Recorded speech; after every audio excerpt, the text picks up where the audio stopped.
Imagine a world where the greatest riddles refuse to die, where the shadows of unsolved mysteries stretch across decades, sometimes centuries, and where the answer is always just out of reach. But what if the key to these enigmas didn't lie in the hands of experts, but in the restless curiosity of ordinary people? Today, we descend into 10 true stories where everyday outsiders shattered the silence, cracked the uncrackable, and left the world forever changed. But for every answer, a deeper question lingers. Are you ready to step into the unknown? Sit tight, and you will have incredible luck if you like and subscribe before this video ends. 1. The Dutchman who solved the Zodiac Killer's 340-character cipher. The world had waited 50 years for a message from a ghost. It was a cipher, 340 strange, taunting symbols, sent by the Zodiac Killer, the faceless predator who haunted Northern California in the late 1960s. Police, cryptographers, and the FBI had all failed. The code sat unsolved, a mocking riddle from a killer who seemed to vanish into the fog. But in 2020, a Dutch warehouse worker named Gert-Jan van Tieland, a man with no badge or official title, stared at the cipher and saw what the experts could not. This is the story of how an ordinary man cracked the most infamous code in American criminal history. The Zodiac's reign of terror was more than just headlines. It was a living nightmare. Survivors described a masked figure emerging from the darkness, his voice flat, his movements methodical. He left behind not just bodies, but letters and ciphers, promising that if anyone could break his codes, they'd know his identity. The 340-character cipher, sent to the San Francisco Chronicle in 1969, was different, longer, more complex, and, as the years ticked by, seemingly unsolvable. Police officers, their faces drawn with exhaustion, would later recall the frustration of staring at those symbols, night after night, knowing the answer might be in front of them, and knowing they were failing. For decades, the world's best codebreakers tried every trick in the book. The FBI ran the cipher through early computers. Mathematicians tested every known encryption method. Cryptography forums buzzed with speculation, but every new theory led to a dead end. The cipher became a legend, a symbol of the Zodiac's arrogance and the authorities' impotence. As the years passed, the cipher's paper yellowed in evidence rooms, and the Zodiac's voice faded into myth. But the puzzle remained, a wound that wouldn't heal. Then, in 2020, something strange happened. Gert-Jan van Tieland, a Dutch warehouse worker with a passion for puzzles, joined forces with two other amateurs, American software developer David Oranchak and Australian mathematician Sam Blake. They weren't police. They weren't professional cryptographers. They were outsiders, united by obsession. Using custom computer algorithms, they attacked the cipher from every angle, testing thousands of patterns, shifting letters, searching for the Zodiac's twisted logic. Nights blurred into mornings. The world outside faded as they dove deeper into the killer's mind. One night, Van Tieland spotted a pattern, a diagonal reading method, words zigzagging across the cipher instead of running straight. It was the kind of leap an expert might dismiss, but an outsider, unburdened by convention, could see. The team ran the new pattern through their software. Suddenly, words began to emerge. The cipher was unraveling. The decrypted message was chilling. The Zodiac taunted his pursuers, mocking their efforts, and made it clear he would never reveal his name. The code that had haunted generations was finally broken, but the man behind it remained a phantom. Law enforcement confirmed the solution, but the victory was bittersweet. The cipher's solution was not a confession, but a reminder of the killer's cunning and cruelty. To this day, the Zodiac's true identity remains unknown. The 340-character cipher, once a symbol of defeat, now stands as a testament to the power of ordinary people, outsiders who refuse to give up. Gert-Jan van Tieland, a warehouse worker with a restless mind, succeeded where the world's experts failed. But as the cipher's final words echoed, "I am not afraid of the gas chamber," one question still lingered in the minds of all who followed the case. If a puzzle can be solved by anyone, could the killer himself be hiding in plain sight, still watching, still waiting, daring the world to find him? 2. The man who tracked down a billion-dollar fraud. It started with a single email, a notification that the most valuable domain name on the internet, sex.com, had been stolen. Gary Creeman, a Silicon Valley entrepreneur, stared at the message in disbelief. His digital goldmine, worth millions, had vanished overnight. Law enforcement shrugged. The world's most notorious con artist had struck, and the authorities had no answers. But Creeman refused to be another victim. He was about to embark on a relentless, globe-spanning hunt for justice, facing off against a phantom who always seemed one step ahead. Creeman remembered the moment he realized what had happened. He'd registered sex.com in 1994, betting that the internet's future was in names, not just numbers. For years, the domain quietly accrued value, drawing attention from investors and opportunists alike. Then, in 1995, it was gone, transferred to a man named Stephen Cohen through a forged letter sent to the domain registrar. Creeman's phone rang with the news. His friends called him paranoid. But Creeman knew the truth. He'd been robbed, and the thief was already cashing in. Cohen was a shadow, slick, charming, and ruthless. He built a digital empire overnight, raking in millions. When Creeman confronted him, Cohen laughed. "You'll never get it back," he sneered. "No one cares." Creeman's friends and family watched him spiral into obsession, his life consumed by the chase. Creeman turned to the authorities, armed with evidence, forged documents, digital footprints, a paper trail of deceit. But the police shrugged. "It's just a domain name," they said. The FBI had bigger fish to fry. Lawyers told him it was hopeless. The internet was the Wild West, and the law hadn't caught up. Creeman filed lawsuit after lawsuit, each one dismissed or delayed. Years passed. Cohen vanished, moving money offshore, hiding behind fake names and shell companies. The case became a cautionary tale in Silicon Valley. Don't get too attached to your digital assets. Creeman hired private investigators, tracked Cohen through Europe and Mexico, and spent sleepless nights piecing together the puzzle.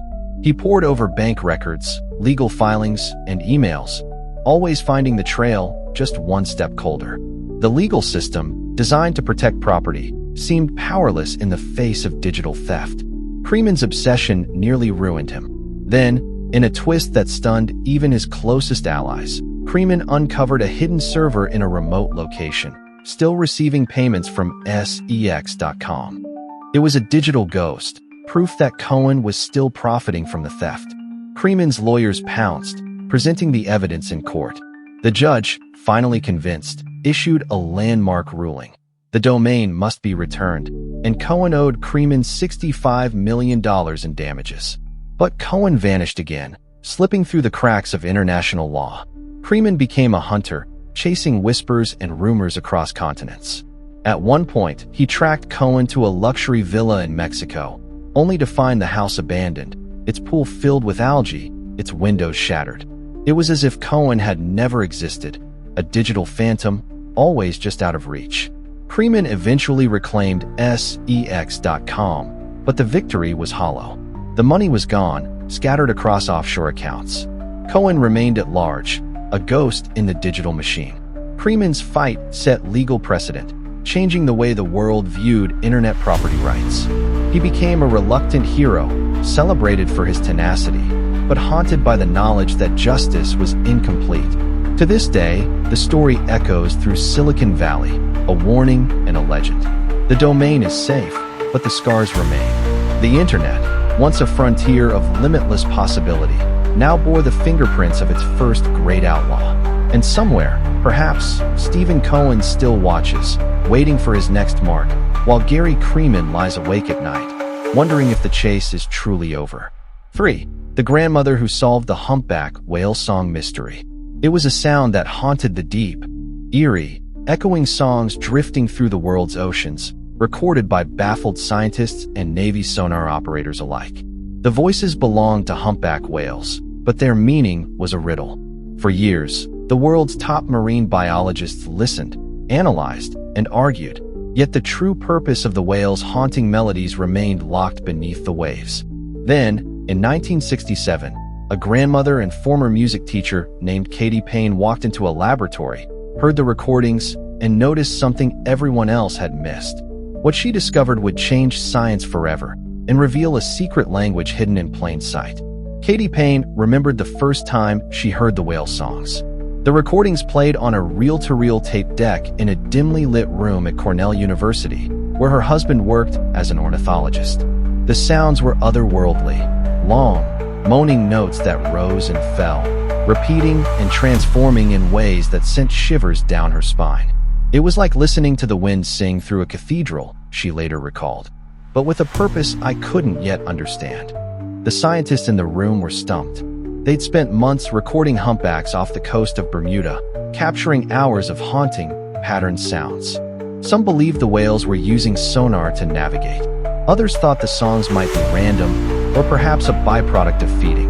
But none could explain the structure, the way the songs seemed to repeat, yet evolve over time. For years, biologists and oceanographers had tried to crack the code of the whale's song. They charted the frequencies, mapped the patterns, and compared recordings from different pods and locations. The data was overwhelming, but the meaning remained elusive.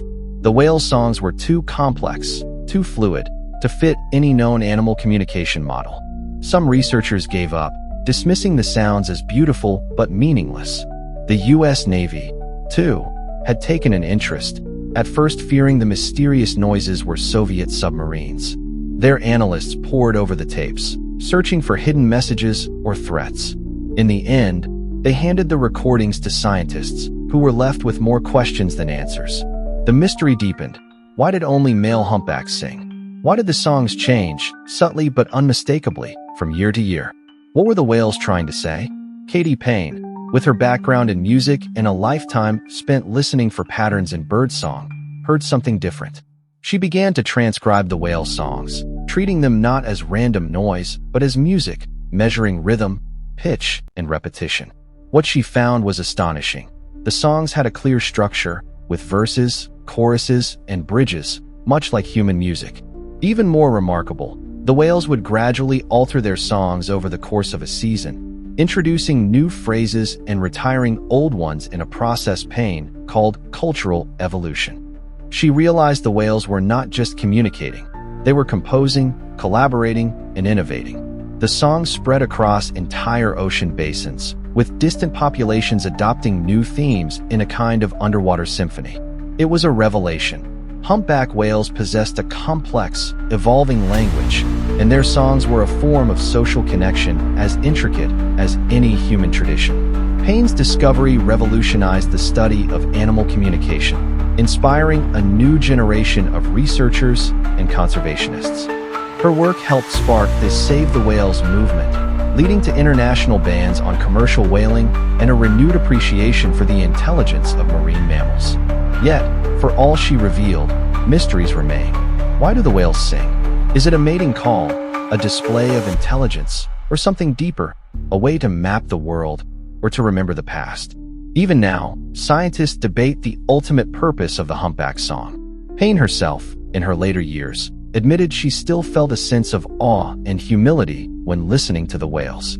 "We have only begun to understand," she said, "what it means to be heard across an ocean. The ocean holds its secrets close." Katie Payne, the grandmother who listened, unlocked one, but the song continues, echoing through the deep, inviting us to listen and to wonder what messages we have yet to hear. 4. The photographer who helped solve a 70-year-old cold case. On a windswept beach in South Australia, a body was found, face up, neatly dressed, pockets empty. No one knew his name. No one claimed him. For 70 years, the Somerton man haunted the nation's imagination. A true-life mystery with cryptic codes, secret love affairs, and whispers of espionage. Generations of detectives and scientists failed to pierce the veil. Then, in 2018, an Australian photographer named David Fletcher, obsessed with shipwrecks and forgotten stories, stumbled across a clue that would change everything.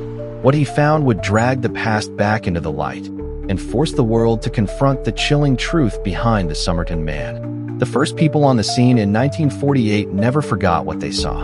The man looked peaceful, almost as if he'd simply lain down to rest. But his shoes were polished, his suit pressed, and his pockets held only strange, useless items.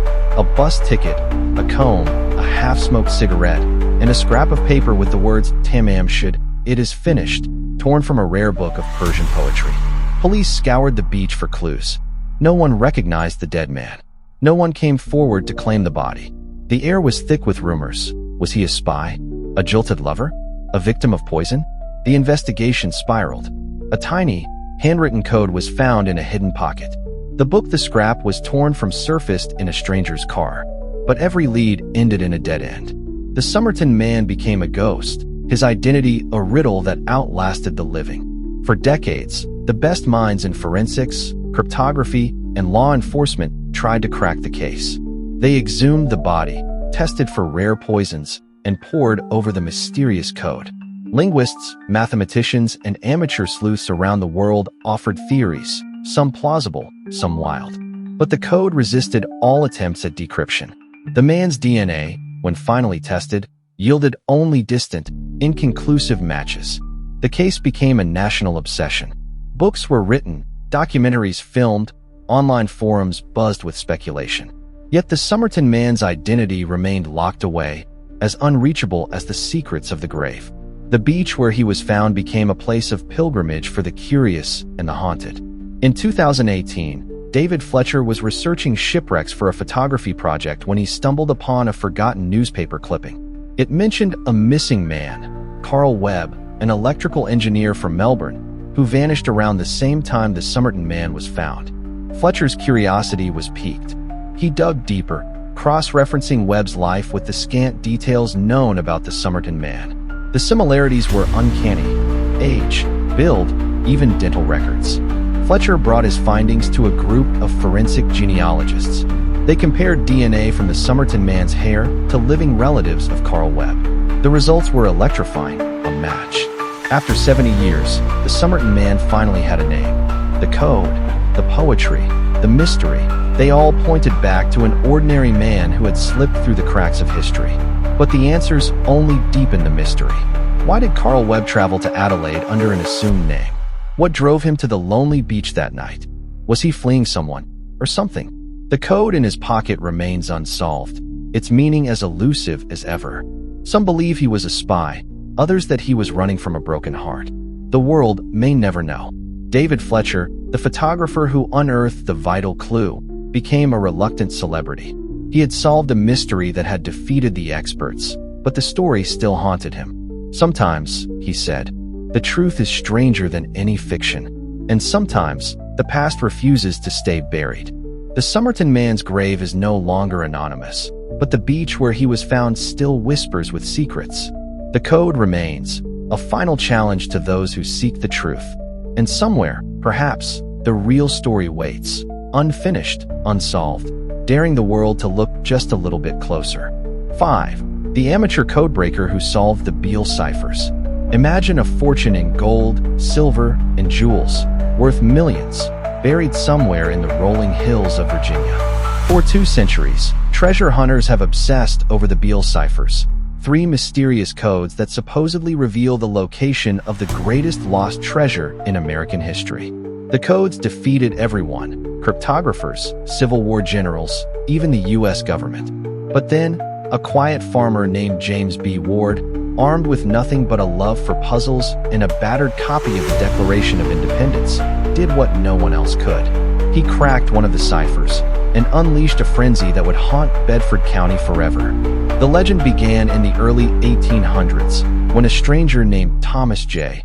Beale rode into Lynchburg, Virginia, carrying a secret. He claimed to have discovered a treasure out west and buried it in a secret location, leaving behind a locked box containing 3 coded messages. Decades later, the box surfaced, and the ciphers inside ignited a wildfire of rumor and obsession. Locals told stories of men vanishing into the woods, shovels in hand, never to be seen again. Families quarreled over maps and clues. Some believed the treasure was cursed. You could feel it in the air, one old-timer recalled. The fever, the hope, the madness. For years, the best minds tried, and failed, to crack the codes. The ciphers were a jumble of numbers, seemingly random and impenetrable. Mathematicians, linguists, and amateur sleuths pored over them, trying every trick in the book: frequency analysis, substitution, even seances. The U.S. Army's cryptologists took a shot. Newspapers published the ciphers, inviting the public to try their luck. But the numbers refused to yield their secrets. Some called it a hoax. Others insisted the treasure was real, hidden just out of reach. The ciphers became a symbol of the American dream, riches waiting for anyone clever or lucky enough to claim them. James B. Ward was not a scholar or a codebreaker. He was a farmer, a man who loved puzzles and believed in the promise of the Beale story. Night after night, by candlelight, he studied the second cipher, the one said to describe the treasure's contents.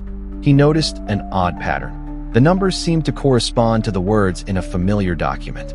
On a hunch, he grabbed his copy of the Declaration of Independence. One by one, he matched each number in the cipher to a word in the Declaration. The message began to emerge, ghostly and incomplete.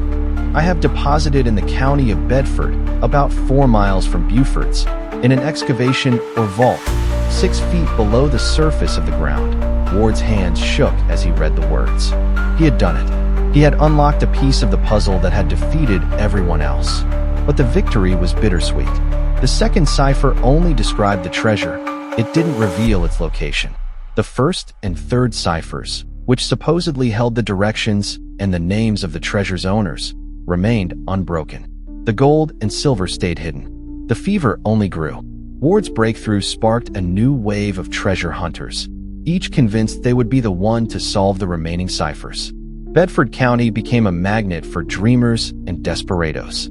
Some dug up half the county, leaving scars on the land and on their lives. The treasure was never found. To this day, the Beale ciphers remain an unsolved riddle, the first and third codes still mocking would-be codebreakers. Was the treasure ever real?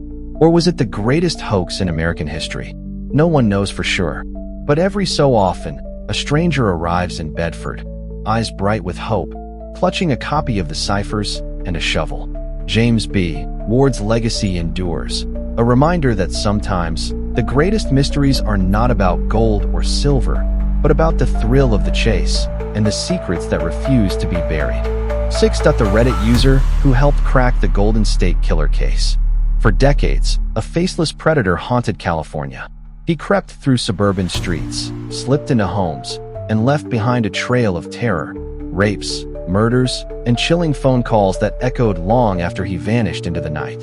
Police called him the Golden State Killer, and for 40 years, he was a ghost.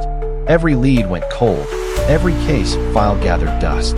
Then, in 2018, a new kind of detective emerged, not a cop, but an amateur genealogist on Reddit, armed with nothing but curiosity and a laptop. The world watched as a centuries-old science collided with the digital age, and a monster was finally unmasked. Survivors never forgot the feeling, the sudden, suffocating terror of waking to a masked man standing at the foot of their bed. He whispered threats, tied up families, and seemed to vanish into thin air. Police sketches were plastered across California, but the killer was always a step ahead. We felt hunted, one victim later recalled, her voice trembling. He was everywhere and nowhere. Detectives worked the case for decades, their faces etched with frustration and guilt. The Golden State Killer taunted them with phone calls and letters, promising more violence. The public was gripped by fear, and by the growing sense that the killer would never be caught. The investigation spanned generations. Hundreds of suspects were questioned, DNA samples were collected, and case files ballooned into the thousands of pages. The killer's DNA was preserved, but without a match in any criminal database. It was just another dead end. Law enforcement tried everything: psychological profiling, geographic mapping, even psychic consultations. Each new theory fizzled out. As the years dragged on, the case became a symbol of law enforcement's limits. The killer seemed untouchable, his crimes a stain that would never wash away. Victims' families grew old waiting for answers. The public's hope faded. Then, in a twist no one saw coming, amateur genealogists began using public DNA databases to solve cold cases. On Reddit, a user obsessed with true crime and genealogy started piecing together the killer's family tree. Using DNA from the crime scenes, they uploaded the genetic profile to GeneMatch, a site where people searched for long-lost relatives. Matches popped up, distant cousins, third and fourth removed. The Reddit sleuth, working alongside other genealogy enthusiasts, began painstakingly building the killer's family tree, branch by branch. They traced marriages, births, and deaths, filling in the blanks with census records and obituaries. The process was tedious, like assembling a jigsaw puzzle with half the pieces missing. But slowly, a picture began to form. The tree narrowed to a handful of families. Then, to a single name, Joseph James D'Angelo, a former police officer. The evidence was overwhelming. Law enforcement swooped in, collected a discarded tissue, and ran the DNA. It was a perfect match. The Golden State Killer was finally unmasked, not by a badge, but by a community of internet sleuths who refused to let the case go cold. D'Angelo's arrest sent shockwaves across the country. Victims wept with relief and disbelief. The world marveled at the power of crowdsourcing and genetic genealogy. But the victory was bittersweet. How many other killers walk free, their secrets hidden in the branches of forgotten family trees?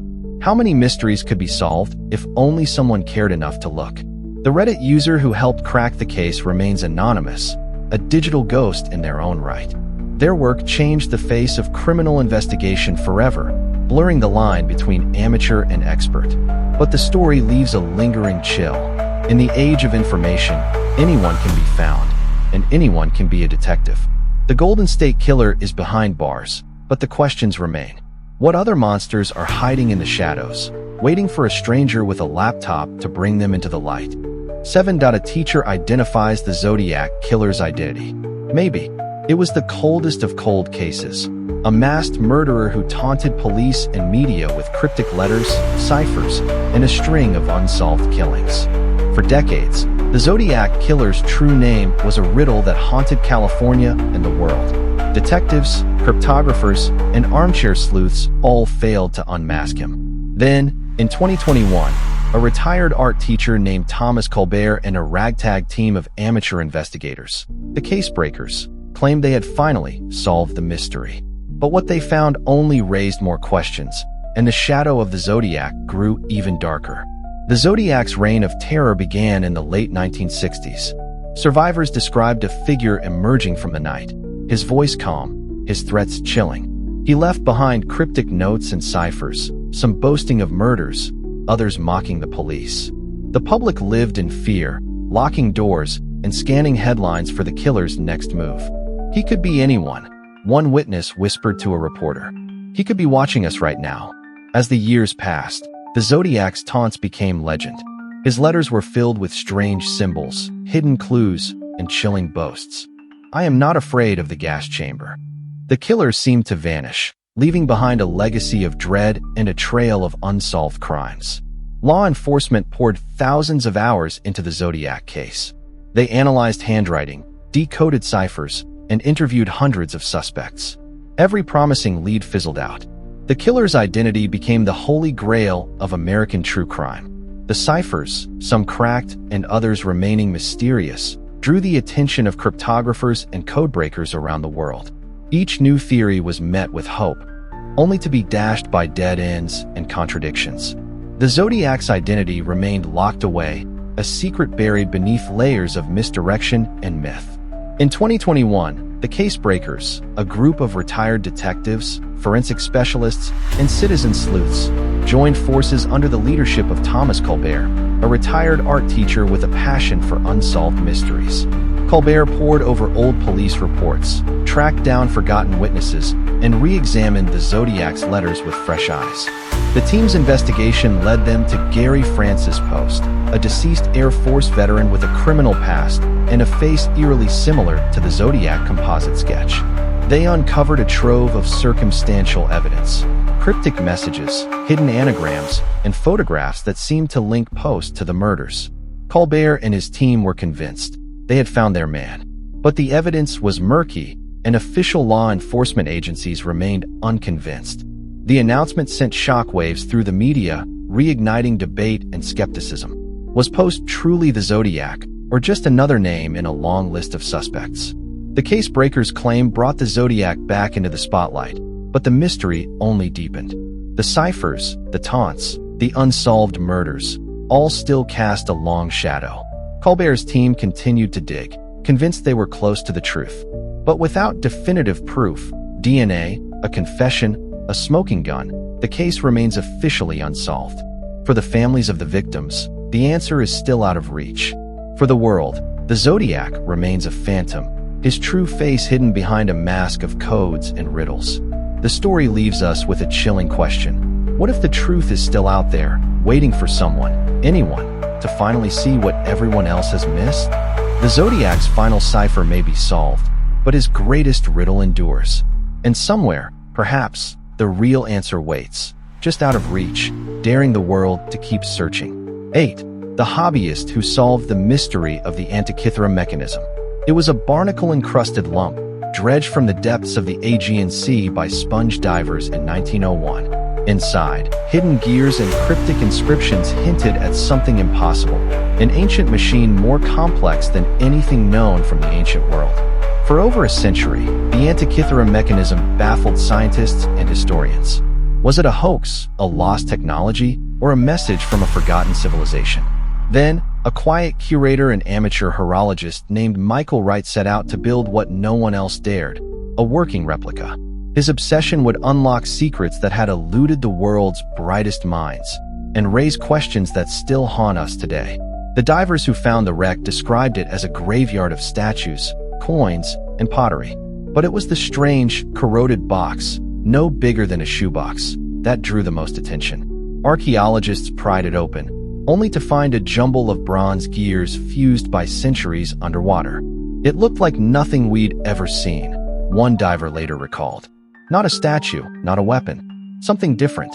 Early scholars dismissed it as a curiosity, maybe a navigational aid or an astrological toy. But as the fragments were cleaned and studied, the gears revealed an impossible sophistication. The ancient Greeks had built a machine that should not have existed, a device with precision engineering centuries ahead of its time. For decades, the world's best minds tried to decode the Antikythera mechanism. X-rays, CT scans, and computer models mapped its gears and inscriptions.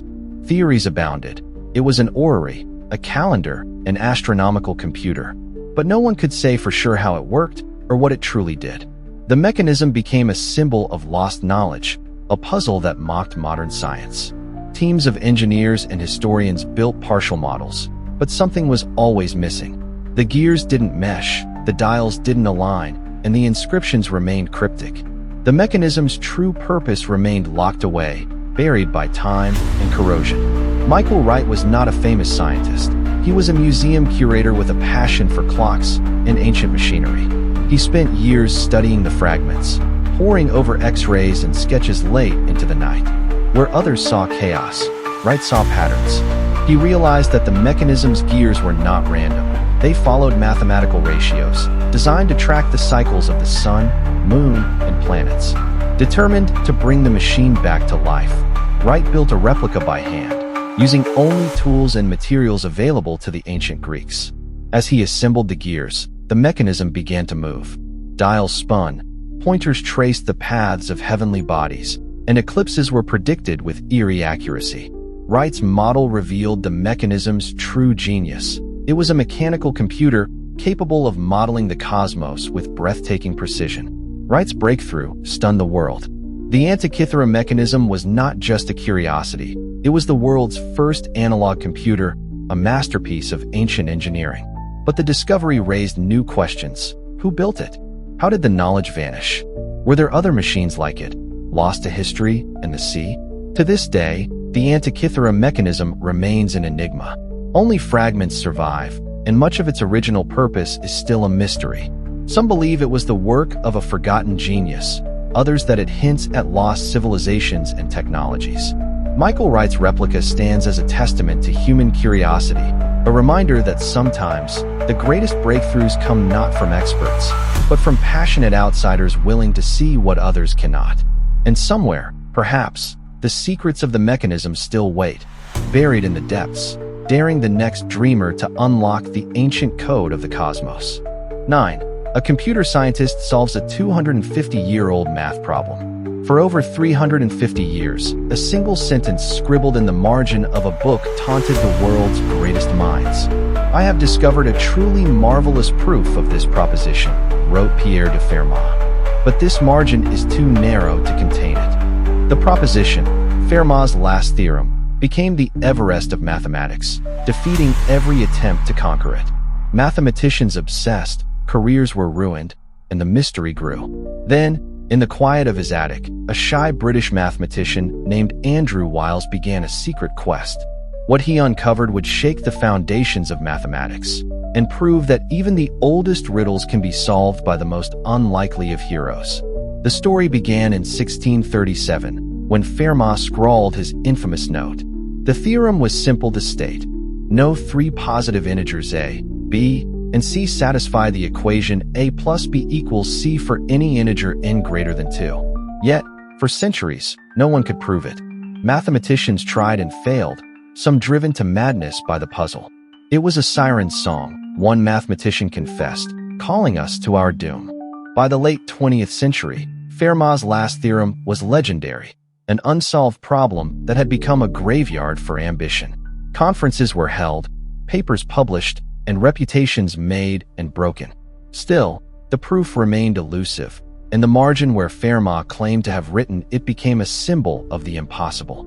Generations of mathematicians attacked the problem with every tool at their disposal. They proved it for specific cases. N equals 3, N equals 4, N equals 5, but the general proof slipped through their fingers. The world's best minds, from Euler to Gauss to Kummer, all tried and failed. The theorem became a black hole, sucking in talent and hope. By the 1980s, most believed the problem would never be solved. The mathematics required had grown so abstract, so complex, that only a handful of people in the world could even understand the latest attempts. The theorem became a monument to human limitation, a riddle that would outlast us all. Andrew Wiles was a quiet, unassuming mathematician at Princeton, known for his modesty and his love of number theory. As a boy, he had discovered Fermat's last theorem in a library book and dreamed of solving it. Decades later, he began working on the problem in secret, telling no one, not even his family. For 7 years, Wiles labored alone in his attic office, driven by obsession and the memory of a childhood dream. He followed a trail through the most forbidding landscapes of modern mathematics: elliptic curves, modular forms, and Galois representations. Each step was fraught with peril. One wrong turn, and years of work could be lost. In 1993, Wiles announced he had found the proof. The mathematical world held its breath. But then, disaster struck. A flaw was found, a gap in the logic that threatened to unravel everything. Wiles was devastated. For months, he and a colleague, Richard Taylor, worked in isolation, searching for a way to fix the error. The pressure was immense. Wiles later described it as the darkest period of my life. Then, in a moment of inspiration, Wiles saw the solution. The proof was complete. When Wiles presented his proof to the world, mathematicians wept. The impossible had been achieved. Fermat's last theorem was finally, undeniably, solved. Wiles became a legend, his name forever linked to the greatest mathematical triumph of the modern era. Yet, the story leaves behind a strange unease. What was Fermat's original marvelous proof? Did he truly have one? Or was it a bluff? And what other ancient riddles still wait in the margins, daring future generations to dream the impossible? Andrew Wiles's journey is a testament to the power of obsession, solitude, and hope. It reminds us that even the oldest mysteries can fall, not to fame or fortune, but to the quiet persistence of a single, passionate mind. Tend at the treasure hunter who solved the Finn treasure riddle. It began as a dare to the world, a cryptic poem, a promise of gold, and a legend whispered through the wilds of the Rocky Mountains. In 2010, art dealer Forrest Fenn announced he had hidden a treasure chest, filled with gold coins, rare jewels, and ancient artifacts, somewhere in the vast American West. Thousands risked their lives to find it. Some vanished. Some died.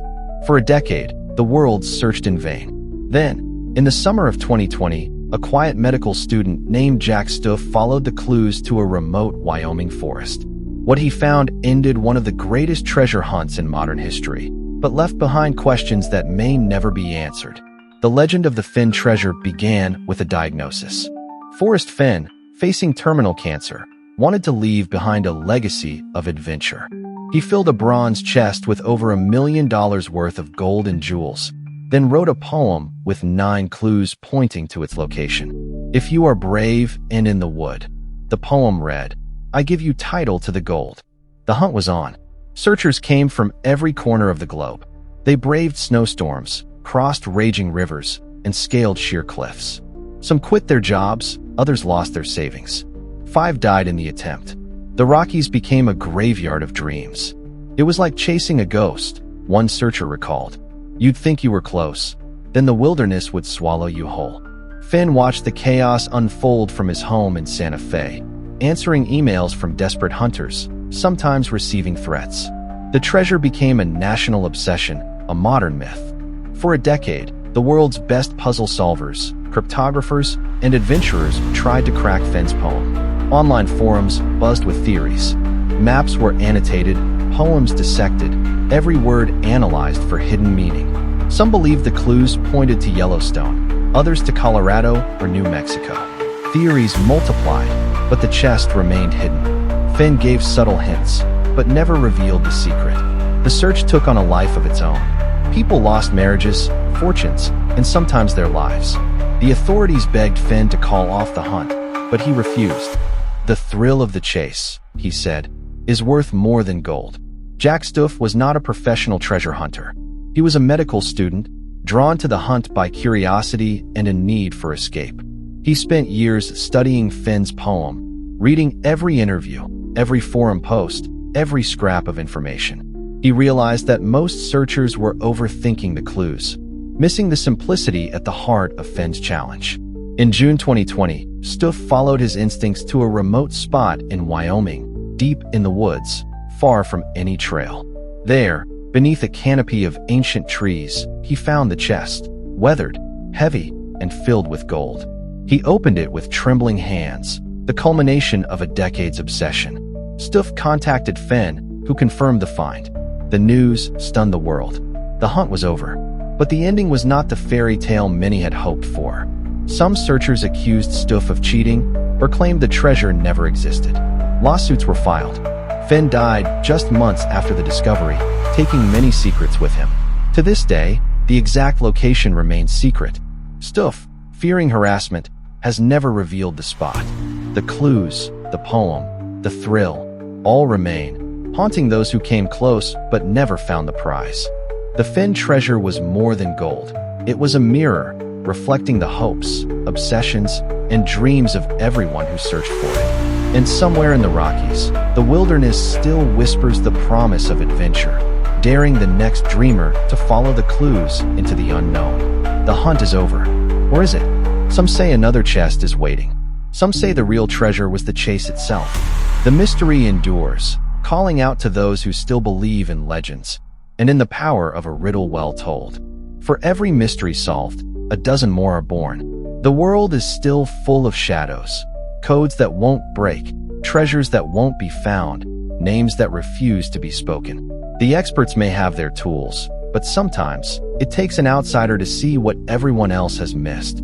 So, what will you discover in the dark?